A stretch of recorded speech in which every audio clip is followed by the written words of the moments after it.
Hi friends, welcome back to my channel Sanjushri tassels. ಇವತ್ತಿನ ಈ ವಿಡಿಯೋದಲ್ಲಿ ನಾನು ನಾರ್ಮಲ್ ಸೂಜಿಯಿಂದ ಒಂದು ಗ್ರ್ಯಾಂಡ್ ಲುಕ್ಕು ಕೊಡೋಂತಹ ಕುಚ್ಚು ಡಿಸೈನು ಹೇಗೆ ಮಾಡೋದು ಅಂತ ತೋರಿಸ್ತಾ ಇದ್ದೀನಿ. ಯಾರೆಲ್ಲ ನನ್ನ ಚಾನಲ್ನ ಸಬ್ಸ್ಕ್ರೈಬ್ ಮಾಡದೆ ನೋಡ್ತಾ ಇದ್ದೀರಾ, ಪ್ಲೀಸ್ ಸಬ್ಸ್ಕ್ರೈಬ್ ಮಾಡಿ. ಈ ಡಿಸೈನ್ ಇಷ್ಟ ಆದರೆ ಒಂದು ಲೈಕ್ ಮಾಡಿ ಮತ್ತು ಶೇರ್ ಕೂಡ ಮಾಡಿ. ಮೊದಲಿಗೆ ಸೂಜಿ ಮೇಲೆ 187 ದಾರನ ಹಾಕ್ಕೊಂಡಿದ್ದೀನಿ.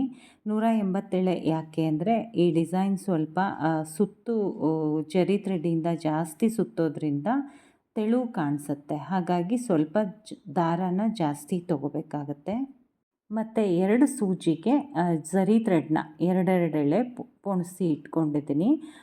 ಒಂದು ಪೂರ್ತಿ ಕುಚ್ಚು ಸುತ್ತೋದಕ್ಕೆ ಬೇಕಾಗುತ್ತೆ, ಇನ್ನೊಂದು ಮಣಿನ ಪೊಣಿಸೋದಕ್ಕೆ ಬೇಕಾಗುತ್ತೆ.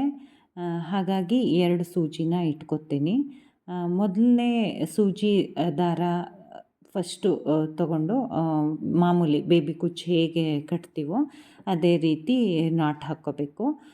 ಇದು ಒಂದು ಅಥವಾ ಒಂದಲ್ಲ 2 ಸುತ್ತು ಬೇಕಾಗತ್ತೆ.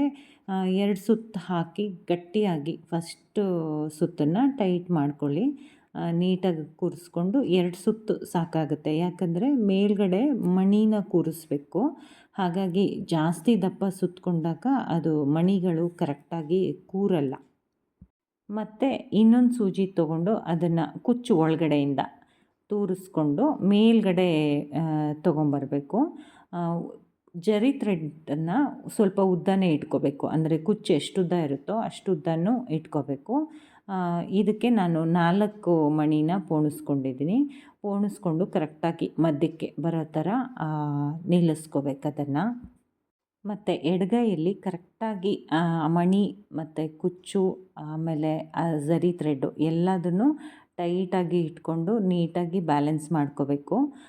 ಇಲ್ಲ ಅಂದರೆ ಲೂಸ್ ಆಗುತ್ತೆ, ಚೆನ್ನಾಗಿ ಕರೆಕ್ಟಾಗಿ ಕೂರ್ಸೋಕ್ಕಾಗಲ್ಲ. ಹಾಗಾಗಿ ಲೆಫ್ಟ್ ಹ್ಯಾಂಡಲ್ಲಿ ಟೈಟಾಗೆ ಹಿಡ್ಕೋಬೇಕಾಗತ್ತೆ ಮಣಿಗಳನ್ನ ಮತ್ತು ಅದು ಕುಚ್ಚು ಥ್ರೆಡ್ಡನ್ನು. ಬಲಗಡೆ ಇನ್ನೊಂದು ಸೂಜಿ ಇರುತ್ತಲ್ಲ ಅದನ್ನು ಒಂದು ಸುತ್ತು, ಒಂದು ಮಣಿಗೆ ಒಂದು ಸುತ್ತು ಆ ರೀತಿ ಸುತ್ಕೊಂಡು ಬರಬೇಕು. ಜಾಸ್ತಿ ಬೇಕಾಗಲ್ಲ, 2-3 ಸುತ್ತಿದ್ರೆ ಸ್ವಲ್ಪ ಗ್ಯಾಪ್ ಜಾಸ್ತಿ ಕಾಣಿಸುತ್ತೆ. ಹಾಗಾಗಿ ಒಂದೊಂದು ಸುತ್ತನ್ನೇ ಸುತ್ತಕೊಂಡ್ರೆ ಸಾಕಾಗುತ್ತೆ.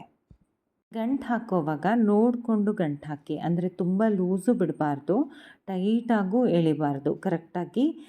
ಕೂರಿಸ್ಕೊಂಡು ಮತ್ತು ಆ ಜರಿನೂ ಅಷ್ಟೇ ನೀಟಾಗಿ ಒಂದಕ್ಕೂ ಇನ್ನೊಂದಕ್ಕೂ ಸ್ವಲ್ಪ ಗ್ಯಾಪ್ ಇರೋ ಥರ ನೋಡಿಕೊಂಡು ಕೂರಿಸ್ಕೊಂಡು ಜರಿ ಥ್ರೆಡ್ಡಿಂದ ಒಂದು ಸುತ್ತು ಸುತ್ತಕೊಂಡು ಗಂಟು ಬನ್ನಿ. 4 ಮಣಿಗಳಿಗೂ ಅದೇ ರೀತಿ ಮಾಡಿ.